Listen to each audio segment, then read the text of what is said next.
자, 전국민 재난지원금 이야기 좀 해볼게요. 지금 오늘부터 3차 지원금이 나가고 있습니다. 문자가 와요. 여기 이제 대부분 다 자영업자분들인데 문자가 오면은 그 링크 타고 가셔가지고 신청하면 오늘 나올 수도 있어요. 그러니까 지금 이거는 저희 같은 경우는 어떻게 돼요? 네? 저희도 받을 수 있나요? 2차 때 못 받으셨죠? 예. 신청 안 하셨죠? 그냥 포기하세요. 또 예, 힘드신 분한테 주시는 거예요. 여기에 해당되시는 분들이 소상공인, 자영업자, 특고, 뭐 이런 분들. 프리랜서. 자영업자 아닌가요? 네. 프리랜서죠. 정치 자영업자가 있긴 해요. 들기처럼. 저희도 받고 싶다고요. 예. 그래서 이제 3차 재난지원금은 굉장히 스피디하게, 물론 2차 재난지원금이 아직도 덜 나간 데가 있답니다. 네. 그게 선별 지원의 그 맹점인데 네. 문제는 저는 제가 그 오늘 방송의 제목이기도 한데 어차피 전 국민 줄 거면서 이거예요, 제목이. 그러니까 논란을 만들기는 해. 그래서 그 사람들이 이제 특히 이제 전 국민 재난지원금을 주자는 쪽이 그 어떤 트레이드 마크처럼 된 이재명 지사 입장에서는 홍남기 부총리가 늘 걸림돌이잖아요. 예, 예. 근데 나는 문득 자다가 그 신박한 생각을 한번 해봤네. 홍남기 부총리가 이재명 지사하고 짜고 치는 고수덕 같아. 왜냐면, 왜냐면, 그렇게까지 막 막아서고 그럴 이유가 없어요. 재정 건전성은 말이 그렇지. 근데 홍남기라고 하는 경제부총리가 그걸 맡고 있으니까 상대적으로 이재명이 더 보이는 거예요. 그러니까, 속으로 두 사람이 뭔가 교감이 있어서 저러는 거 아닐까 싶은 거야. 그런 거면 좋겠네요, 진짜. 그렇게 근데 바라봐요, 세상을. 그래야 즐겁지 뭐. 저는 그 기재부. 재난지원금 문제, 백신 문제에 국민의힘이 굉장히 바보스럽다는 생각이 들어요. 그 사람들 이런 이야기 하잖아요. 선거철에 되면 또 재난지원금 전 국민 줄 거잖아. 그래서 반대해.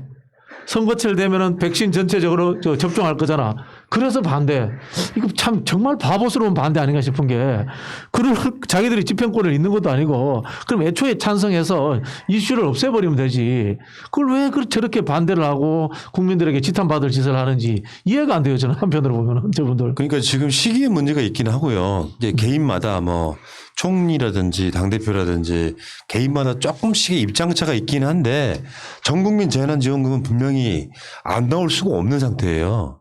그러니까 물을 부어도 아까 말한 3차 재난지원금처럼 뭐 소상공인 자영업자 위주로 이렇게 주는 것도 필요하지만 이제 이런 부분이 있겠죠. 그러니까 일단 백신이 도입되고 2월 달부터 맞히기 시작하면 일단 심리적 안정감이 생겨요. 심리적 안정감. 그리고 우리가 백신을 안 맞았지만 마스크를 잘 쓰고 다니면 방역을 막아낼 수 있다. 또는 3월, 4월 달 되면 날씨도 좀 풀리기 시작하고요. 바이러스가 좀 활동하기는 좀 점점점 줄어들 거고. 이런 상황에서 마중물을 부어주는 건 자영업자 소상공인이 나눠주는 3차 재난지원금이 되겠지만 그것보다 1년의 손해를 2, 300으로 갚아줄 수 있습니까? 결국에는 소비 심리가 되살아나가지고 경제 활성화를 시켜야 되는 부분이라서 그래서 저는 전 국민 재난지원금 어차피 주는데 시기가 문제다. 근데 이제 이런 거 있잖아요. 선거를 의식해서 보궐선거 전에는 안 준다 파가 있을 거고 선거 끝나고 줄게. 니들한테 의심받기 싫으니까 그 파가 있을 거고 그 차이이지 않을까요? 저는 선거를 의식해서 선거 전에 줘야 된다고 생각합니다. 전 국민 재난지원금으로. 결국 그래 야당이 반대 못할 거예요. 저는 그거 넘어서 아예 1년 동안 내년 1년이라도 그냥 기본소득 한번 해줬으면 좋겠어, 전 국민. 그러니까 이 비상시에 비상대책을 세우는데 계속 고가 열세 잡고 있으면 뭐 하겠냐고요. 그죠? 아니, 우리 가계 부채가 지금 100% 이상 올라가고 있고, 우리 국가 부채 비율은 뭐 45%밖에 안 되는데, 미국 같은 경우에는 지금 가계 부채율 80% 떨어뜨리면서 재정 건전성 120몇 %까지 올려놓은 게 가계 부채를 내려주기 위한 극단의 조치였잖아요. 근데 지금 선진국들이 다들 그렇게 하고 있는데, 우리라고 왜 못하느냐고요. 뭐. 맞습니다. 네. 짱? 아니, 진짜 아니, 좋아요. 한 1년 동안 기본소득 하자고요. 그냥 매달 지급해주는 일정액을 줬으면 좋겠어요. 지금 이제 이재명 지사가 이야기하는 재난지원금 지원 방식이 기본소득의 성격을 갖고 있는 거죠. 갖고 있는 건데 기본소득이라고 하게 되면 그게 또 사회적 합의가 돼야 되고 복지 체계를 완전하게 개편해야 되니까 재난지원금 형태로 해보자. 그래서 짜고 치는 거면 좋겠는데. 저는 여기 보니까 이게 우리 쪽에 3명의 액터가 있는데 연기력의 차이가 있는 것 같아. 일단 보면은 말씀하신 것처럼. 야, 영화 보고 오셨더니 뭐 분석이 다르네. 보면은 일단은 주연 누구예요? 주연 홍남기 부총리. 홍남기 부총리. 악역. 예? 악역. 악역 이낙연, 이재명. 이재명. 그다음 조연, 이낙연. 이 세 분이 어떤가 하면요. 홍남기, 이재명 지사는 싸우는 것 같은데 마지막에 악과 선이 막 합쳐질 것 같아. 말씀하실 것처럼. 근데 이게 한 번 정도 한두 번 둘러서 생각해야 돼요. 분명히 우리가 이제 일상적인 지지자들이 보면 서로 사이가 안 좋은 것 같은데 마지막에 우리 같은 이제 전문가들이 보기에 영화 전문가들이 시나리오 전문가들이 보기에 마지막에 화해를 하고 악수하고 헤어질 것 같은 그런 느낌이 들고 이낙연 총리님은 조금 연기력이 떨어지시는 게 이 연기를 피우는 게 벌써 다 보여. 다 티가 나. 재난지원금 전 국민으로 주자라고 곧 주장하실 것 같은 그런 느낌이 계속 나요. 그런 지점에서 이번에도 제가 봤을 때는 그 이낙연 총리께서 주연이 되시려면은 이런 거를 사면 이야기처럼 바로바로 바로 나는 주인공이 하고 치고 들어서야 되지 않겠나 그런 생각이 듭니다. 그러니까 전국민 재난지원금이 어떤 프레임일 때가 제일 좋냐면은 보궐선거 전까지 지지고 막 볶아요. 그러니까 선거용이 아니기 때문에 그때까지 지급이 안 될 수도 있어. 지지고 볶는데 저쪽은 반대를 하고 이쪽에서는 당대표 이하 많은 사람들이 찬성을 하는 분위기로 가. 그래가지고 민주당이 이겨야만 지급될 것 같은 분위기로 가는 것이 최고의 작전인 거예요. 논란 상황 줄여들면서 근데 지금 저쪽에서는 그러니까 컨셉을 잘 잡아야 되는 거죠. 시나리오 오픈하니. 그러니까 저쪽에서는 컨셉을 잘 잡아야 되는 게 어떤 거냐면 어차피 사람들은 반대 이미지가 있잖아요. 그러니까 이 전국민 재난지원금에 대해서 이번에는 반대 목소리가 아예 나오면 안 돼요. 그러면서 제가 항상 하는 말이 있거든요. 정치는 내 아젠다를 지키고 상대 아젠다를 뺏어오는 거야. 국민의 주임이 먼저 그거를 주장을 하는 거죠. 그렇죠. 전국민 재난지원금 줍시다. 그렇죠. 이렇게 돼야 되는데 태생적으로 못하니까 3월달, 4월달까지는 지지고 볶으면서 민주당은 국민의 지만 없으면 줄 것 같은데까지만 오는 것이 최고의 전략이에요. 저는 그렇게 보고. 동의합니다. 근데 홍남기 부총리는 좋게 보면 되게 우직한 측면이 있어요. 이 건전성에 대해서는. 근데 어떤 여지도 없어 보여서 내가 봤을 때는 사실은 홍남기 부총리는 이재명 지사의 먹잇감이에요. 지금 현재로서만 보면 그러니까 그렇게 반대를 해주니까 선거하기 뚜렷하게 구분이 되면서 더 쏠리는 측면이 있거든요. 내가 봤을 땐 그래. 전국민 재난지원금 한 번 더 준다고 해서 재정이 큰 타격이 오지 않아요. 전혀 그렇지 않거든. 전혀 문제 없죠. 전혀 그 문제가 없는데도 불구하고 저렇게까지 아주 우직하게 지키시는 거 보면 두 사람이 최근에 만나서 술 먹지 않았을까. 반대해줘 이러지 않았을까라고 농담을 한번 해봅니다. 서로 그러니까 그 액션의 궁합이 잘 맞는 사람들인 것 같아요. 청기누설 같은데. 그래서 서로 간에 대립 구조가 만들어지잖아요. 그러면 아까 말한 조연은 설 자리가 사라지는 거거든요. 그러니까 제가 이낙연 대표한테 늘상 드리는 조언이 그런 거예요. 이재명 아젠다를 뺏어와야 된다. 그렇죠. 뺏어와서 치고 나가야 된다. 지금 이제 재난지원금에 누구야 김종인 비대위원장이 4대 천왕이지 않습니까? 4대 천왕이 있는데 지금 앞에 홍남기 부총리와 이재명 지사가 어쨌든 주연이야. 두 분이 나머지 두 분이 조연인데 사실은 여야 대표면 이분들이 주연할 수 있잖아요. 네. 이분들이 진짜 주연에 나설 수 있도록 한번 좀 이 정치 기획이 좀 있었으면 좋겠어요. 네. 아무튼 전국민 재난지원금 많은 분들이 기대를 하죠. 그러니까 기대치가 높은데 뜬금없이 선별 지원하겠다 해서 이낙연 대표의 지지율이 떨어졌던 거예요. 네. 2차 재난지원금 때 이야기입니다. 네. 그러니까 자꾸 머릿속에 뭔가 막 생겼을 때 재정 건전성은 이라고 생각하면 아무것도 못해.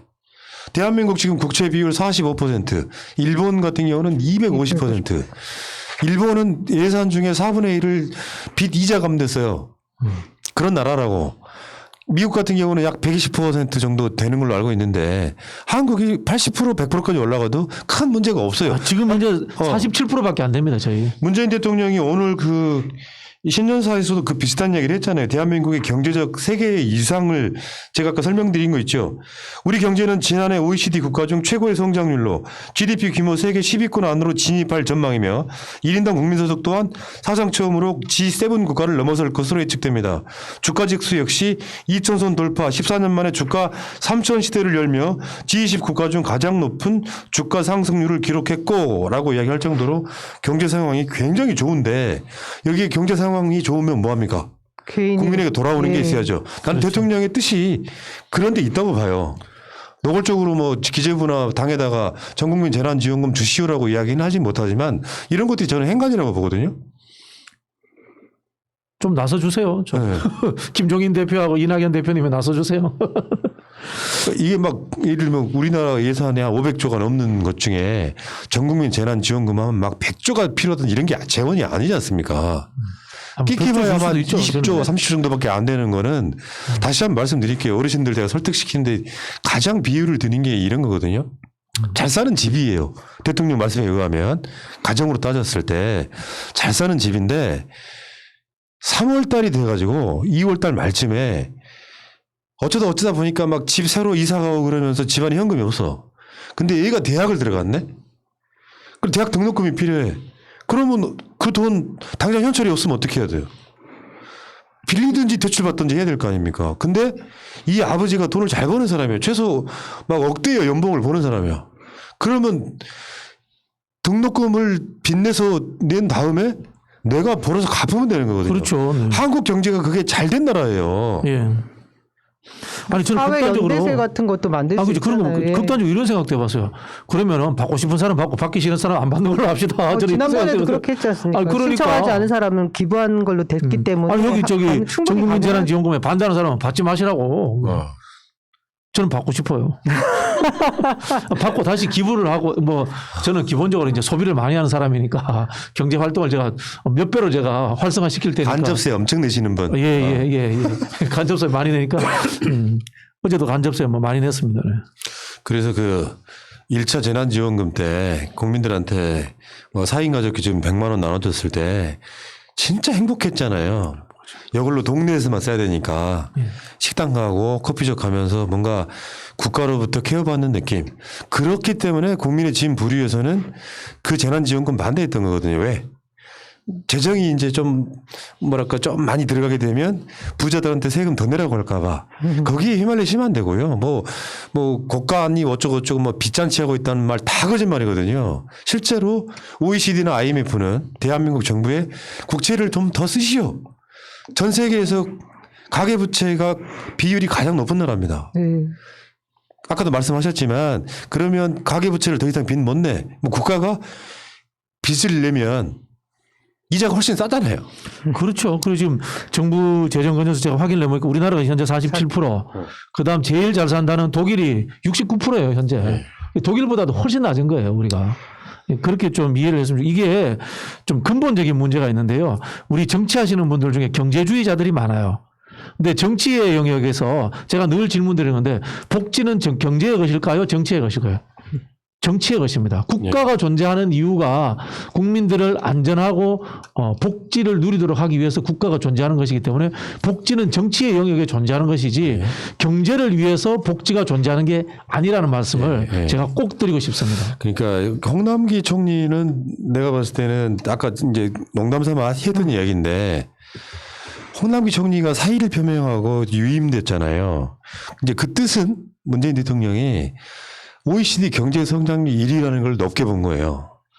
그러니까 욕을 먹더라도 경제부총리로서는 재정 건전성 이야기하는 걸 나쁘게 보지 않는 거죠. 우리는 그 이야기 할 수밖에 없죠. 그런 측면이 있는데 그러다 보니까 홍남기 총리가 자기 자신감이 너무 넘치는 상태라고 저는 일단 봐요. 재정 건전성을 유지하는 것이 목표가 돼버리면 안 되거든요. 국가라고 하는 건 국민이 위험하지 않은 상태를 안전하게 만들어주는 건 경제나 방역이나 똑같은 이야기거든요. 맞습니다. 이런 측면에선 홍남기 부총리가 이제 그렇게 자신감이 생긴 상태에서 이재명 지사와의 서로 간에 이렇게 주고받는 어떤 언론상에 붙이는 쌈박질 붙이잖아요. 뭐 어쩌고저쩌고 이렇게 서로 간에 붙이면은 그 존재감이 홍남기 부총리가 악의격을 맡고 있긴 하지만 현실적으로 홍남기 부총리가 정치권에서의 결정을 막는 건 불가능합니다. 그렇죠. 그러니까 아마 전국민 재난지원금 주자고 하면 또 한 번 사의를 표명할 거라고 저는 생각해요.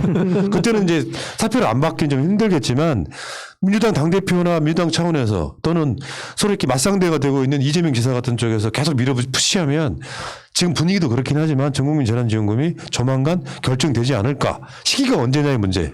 저는 일단 그렇게 봐요. 비상시에는 비상한 대책이 필요합니다. 정치권은 어떻게 이겨요? 사실상 불가능하다고 봐야죠. 국민의 대표인데 네. 정치권이라고 하는 거 국민의 대표지 않습니까? 그러니까 홍남기 부총리를 욕하는 것보다는 홍남기 부총리가 대립을 해주니까 거기서 쟁취했을 때 기쁨이 더 커지는 것도 있어요. 저는 그 문재인 정부에서 홍남기 이재명주의 갈등과 통합이 실제로 제일 좋은 정치의 방법인 것 같아요. 한쪽은 어쨌든 자기 원칙을 지키려고 하고 한쪽은 정치인으로서 국민의 뜻을 또 대변하려고 하고 이것이 이제 갈등이 일어났을 때 또 통합적으로 또 조정이 되고 또 이재명 지사가 또 두 번째 선별적 재난지원금 또 승복을 했지 않습니까? 그죠? 그런 모습을 보면서 이게 정치하는 사람이 이 재정 당국과 싸울 때 다툴 때 여당일 때 어떻게 해야 되는지에 대해서 가장 좋은 모습을 보여준 것 같아요. 그러니까 이미지가 되는 게 얼마나 중요한지 보여주는 게 댓글창 등을 보면 이낙연 대표는 전국민 재난지원금 반대하는 걸로 인식하고 있어요. 그러니까. 지금 현재 포지션은 시기 문제지만 전국민 재난지원금 줘야 된다는 입장이 나오고 있는 상황이거든요. 그렇지. 이미 네, 냄새가 좀 났어. 변했어요. 그러니까 보기에는. 그러니까 프레임화 되어 있는 그 사람이 이미지 바꾸는 건 굉장히 어렵습니다. 네. 원래. 네. 자, 알겠습니다. 끝내볼까요? 네.